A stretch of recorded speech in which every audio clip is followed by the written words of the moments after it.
인프런에밖에 없더라고요. 6개월, 7개월 만에 한정수 지식공유자님의 하라는 대로.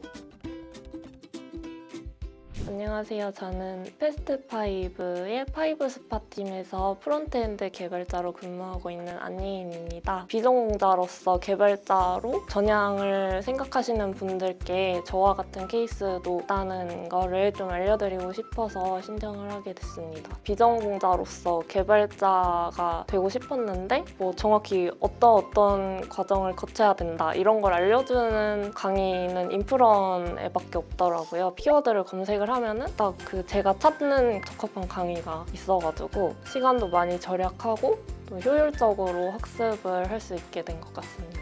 인프런에밖에 없더라고요. 퇴사를 하고 진로에 대해서 고민이 많았었는데 제가 흥미를 좀 느껴야 되고 무에서 유를 창조할 수 있는 직업이면 좋겠다는 생각이 들어서 개발자라는 직업을 알게 됐고요. 생활 코딩이라도 한번 해보면서 싫으면은 접으라는 그런 글들이 인터넷에 많아서 싫지는 않은 것 같아서 준비를 하게 되었습니다. 한정수 지식공유자님의 개발자 취업 가이드가 제일 도움이 많이 되었고요. 기술 면접에서 무엇을 준비해야 되고 포트폴리오는 어떻게 관리를 하면 좋고 코딩 테스트도 늘 준비를 해둬야 된다. 깃허브 관리의 중요성에 대해서 말씀을 해주셔서 제가 잔디를 정말 열심히 관리를 했어요. 이직을 할 때도 중고 신입 취업 전략 부분이 있어가지고 하라는 대로 열심히 준비했었습니다. 자바스크립트 이론을 한 절반 정도 학습을 했을 때 이전 직장에서 재입사 제의가 왔었는데 개발자로 취업 준비를 마저 할지 아니면은 지금 바로 이전 직장으로 돌아가서 돈을 벌지 제가 알 수 없는 미래에 투자를 해야 되는 그 순간에 뭔가 이 가보지 않은 길이 너무 후회될 것 같아서 이 개발자로 마저 준비를 하자고 마음을 먹었던 것 같습니다.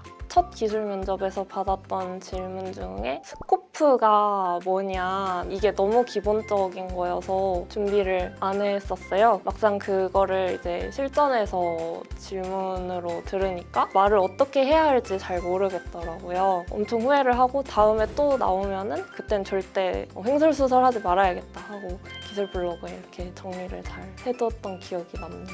횡설수설하지 말아야겠다. 실감도 안 나고 그랬었고요. 집을 보러 다닐 때 중개인 분께서 직업이 뭐냐고 이렇게 질문을 주셨는데 그때 처음으로 제가 개발자라고 타인에게 말했던 그 순간이어서 내가 개발자가 되었구나 그런 생각도 들고 되게 멋있다고 이렇게 칭찬도 해주셔서 기분이 좋았던 기억이 납니다. 공부를 평생 해야 된다 이런 말이 있는데 비유를 하자면은 상어가 이제 헤엄을 치지 않으면은 죽는 것처럼 공부를 하지 않으면은 죽지는 않지만 일을 하기가 조금 버거워질 수 있다. 그래도 적어도 뭔가 싫은 느낌도 안 들고 힘들어도 포기하고 싶은 생각이 안 드는 거를 봐서는 잘 맞는 것 같기는 하고요. 잘 안 맞아도 잘하고 싶고 약간 애증 관계인 것 같습니다.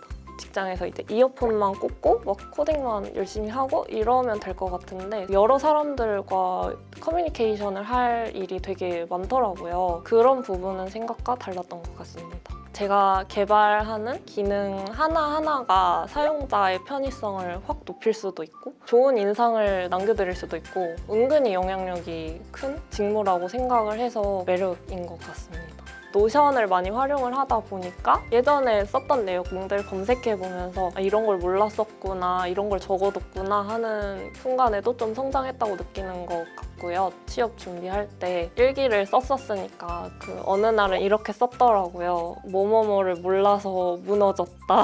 점점점 이렇게 썼는데 내가 이런 것 때문에 힘들어했던 순간도 있구나. 되게 신기하다 이렇게 느끼는 것 같습니다.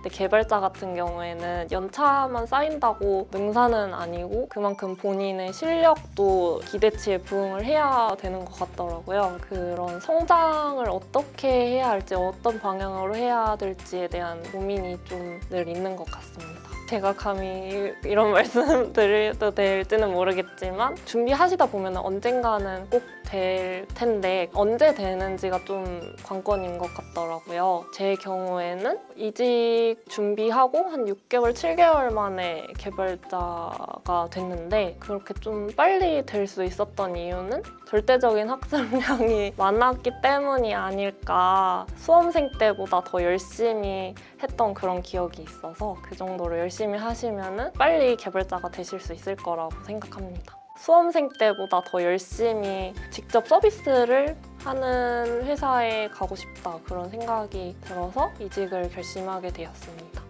웹 에이전시 개발자로 첫 커리어를 시작을 했었는데요. 제가 아무리 열심히 이렇게 개발을 해도 제 서비스라고 할 수가 없는 그 부분이 많이 아쉬웠고 유지보수하고 확장해 나가는 경험을 하기도 조금 어려웠고 근데 그런 게 성장을 위해서는 필수적인 부분이라고 생각을 했어서 이직을 결심하게 되었습니다. 컴퓨터 과학과에 지금 사이버 어강이 편입을 한 상태고요. 이제 개발자분들 다 사용하시는 P 사이트에서 이력서를 오픈해 두었고 퇴근 후에 늘 1시간씩 공부를 했거든요. 기술 면접이라든지 알고리즘이라든지 최소 3달 동안은 그렇게 공부를 했었던 걸로 기억을 하고 힘들어서 안 하고 싶었던 때도 있는데 그 한정수 지식공유자님 강의 보면은 남들도 다 힘든데 그런 힘든 와중에도 하는 사람들이 있다. 그리고 그런 사람들이 원하는 바를 이루는 거다라고 말씀을 하셨던 부분이 인상적이어서 힘들어도 당연한 거라 생각하고 참고